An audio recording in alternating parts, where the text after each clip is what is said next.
नमस्ते स्टूडेंट्स। आज का हमारा टॉपिक है संगोष्ठी, जिसको विचार गोष्ठी भी कहते हैं, और जो साधारण शब्द है जिसको पॉपुलर रूप से जानते हैं उसको सेमिनार के नाम से जाना जाता है। सेमिनार हिंदी वर्ड है संगोष्ठी। एक ऐसा कार्यक्रम जिसमें महान जो विद्वान होते हैं, जो वक्ता होते हैं, वो एकत्रित होते हैं और जो पूर्व निर्धारित जो प्रकरण होते हैं, जो टॉपिक्स होते हैं, उस पर विचार विमर्श किया जाता है, उस पर अपनी बात, तर्क वितर्क सारा ये कार्य किया जाता है। सेमिनार राष्ट्रीय अंतर्राष्ट्रीय स्तर पर आयोजित होते हैं। विभिन्न क्षेत्रों में अलग अलग कार्यों के अनुसार सेमिनार का आयोजन किया जाता है। सेमिनार में प्रतिभागी को जो इसमें शामिल होना चाहता है उसके लिए पूर्व में एक सूचना उसकी अधिकृत वेबसाइट या समाचार पत्रों के माध्यम से या जो माध्यम जिससे दूसरों तक पहुंच सके, एक प्रकाशक उसको प्रकाशित किया जाता है ताकि उस निश्चित समय और स्थान पर लोग जो आना चाहते हैं उस सेमिनार में पार्टिसिपेट कर सकते हैं। सेमिनार के लिए पूर्व में निर्धारित जो टॉपिक्स होते हैं उस टॉपिक्स पर अपने विचार तैयार करने होते हैं। उससे के लिए सबसे पहले अपना जो प्रारूप होता है, अपना जो भी एब्स्ट्रैक्ट होता है, लघु सारांश होता है, वो संबंधित इंस्टीट्यूट जहां पर सेमिनार आयोजित हो रहा है वहां पर प्रस्तुत करना होता है, और जिस दिन सेमिनार आयोजित होता है उस दिन अपने विचारों को वहां पर सबके सामने, जो भी वहां पर विद्वान मौजूद है उनके सामने अपने विचारों को प्रस्तुत करना होता है। सेमिनार आयोजन का मुख्य उद्देश्य जो विभिन्न पहलू होते हैं, चाहे वो शिक्षा की जगत से रिलेटेड हो या विभिन्न क्षेत्रों से रिलेटेड हो, उन पहलुओं पर विचार विमर्श कर जो मुद्दों को सामने लाना, और यदि उसमें कोई समस्या है तो समस्याओं को दूर करने के लिए एक तरह से हम उसके माध्यम से कार्य कर सकते हैं, ताकि उस सेमिनार का कोई जो आने वाले समय में उसका फायदा और उसमें जो बदलाव है वो हमको जानने को मिल सके। सेमिनार में भाग लेने के लिए कुछ संस्थान जो इंस्टीट्यूट को आयोजित करते हैं उसके लिए पहले से रजिस्ट्रेशन स्टार्ट करते हैं और उस रजिस्ट्रेशन में अपना नाम दर्ज करवाना होता है। जिस दिन सेमिनार आयोजित होता है, सेमिनार 1 दिवसीय, 2 दिवसीय या जो संस्थान जिस हिसाब से करवाना चाह रहा है उस अकॉर्डिंग 2 या 3 दिन का सेमिनार आयोजित होता है।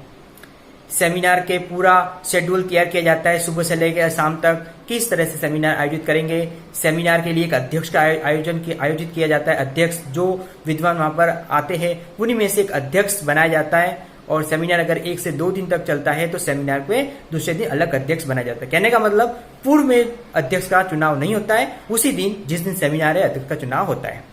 सेमिनार में जो प्रतिभागी भाग लेते हैं वो अपने विचार प्रस्तुत करते हैं, और अंत में सभी के विचार प्रस्तुत करने के बाद उस पर विचार विमर्श, तर्क वितर्क, एक तरह से वाद विवाद होता है, और उनसे आपस में एक दूसरे से प्रश्न भी पूछे जाते हैं। सेमिनार में भाग लेने वालों को एक सर्टिफिकेट प्रोवाइड किया जाता है, तो उनके लिए फायदेमंद साबित होता है। आइए हम इस सेमिनार, संगोष्ठी या विचार गोष्ठी जिसको भी हम इसको अच्छे से जानते हैं। जैसा कि इस सेमिनार का हमने अर्थ तो जान लिया कि सेमिनार क्या है, अब इसका उपयोग, अब जो सेमिनार का आयोजन किया जाता है उसका क्या उपयोग है, इसके पीछे क्या उद्देश्य है, इसका क्या महत्व, क्या फायदा मिलेगा, इसके बारे में हम जानते हैं। सबसे पहला है शिक्षा के ज्ञानात्मक तथा भावात्मक उच्च उद्देश्यों की प्राप्ति। उद्देश्य जरूरी है, तो जो उद्देश्य हम प्राप्त करना चाहते हैं वो शिक्षा के जो ज्ञानात्मक हो या भावात्मक पक्ष से संबंधित है, उन उद्देश्यों की प्राप्ति इन सेमिनारों के माध्यम से प्राप्त किया जा सकता है। दूसरा है प्रजातांत्रिक मूल्यों का विकास। प्रजातांत्रिक मूल्य यानी कि प्रजातंत्र का मतलब ये है कि लोगों को स्वतंत्रता अपने विचारों को व्यक्त करना, तो सेमिनार के माध्यम से जो प्रतिभागी अपने विचारों को स्वतंत्र रूप से अपने दूसरों को सामने प्रस्तुत कर सकते हैं, तो एक तरह से इसमें प्रजातांत्रिक मूल्यों का विकास होता है, और जो पूर्व निर्धारित जो तथ्य है, जो कंटेंट है, उसको प्रेजेंट किया जाता है।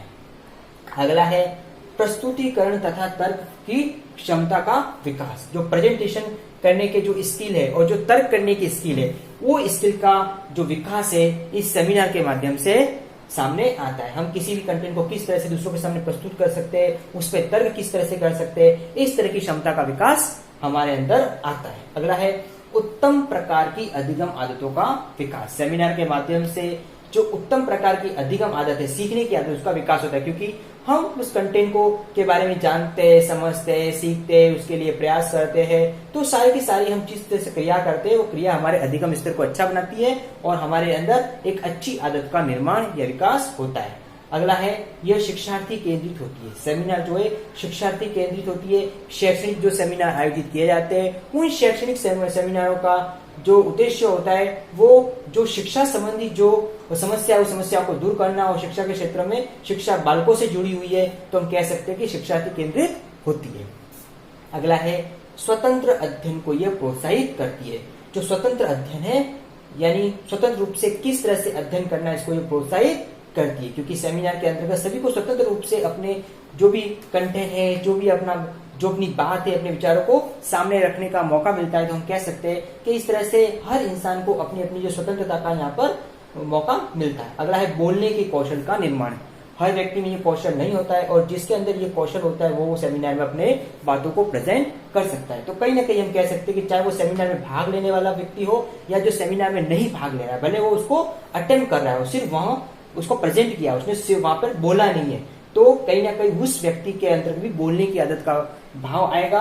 वो भी सेमिनार के अंदर अपने विचारों को कहीं ना कहीं फिर कोशिश करेगा तो हाँ मैं भी ये कार्य कर सकता हूँ। अगला है, आलोचनात्मक चिंतन का विकास। सेमिनार के अंतर्गत कई विद्वान अपने विचारों को व्यक्त करते हैं, प्रस्तुत करते हैं, तो कहीं ना कहीं बाद में वाद विवाद होता है, तो एक तरह से आलोचनात्मक चिंतन का विकास होता है, ताकि हम कह सकते हैं कि जो विद्वान प्रतिभागी एक दूसरे की आलोचना कहीं ना कहीं टॉपिक के रूप में करते हैं, तो एक तरह से विकास होता है। अगला है, शिक्षार्थी में सामाजिक तथा भावात्मक गुणों का विकास।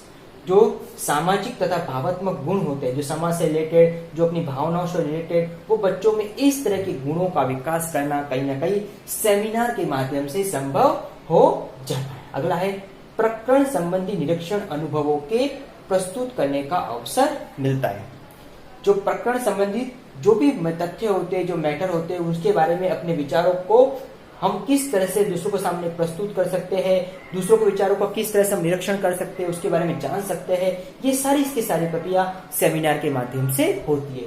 तो ये हमें सेमिनार का उपयोग कि हमने जाना कि जो सेमिनार आयोजित किए जाते हैं उस सेमिनार को आयोजित करने के पीछे क्या उपयोग है और किस तरह से ये फायदा साबित या दूसरों हमारे लिए सामने या दूसरों के लिए फायदेमंद साबित होता है।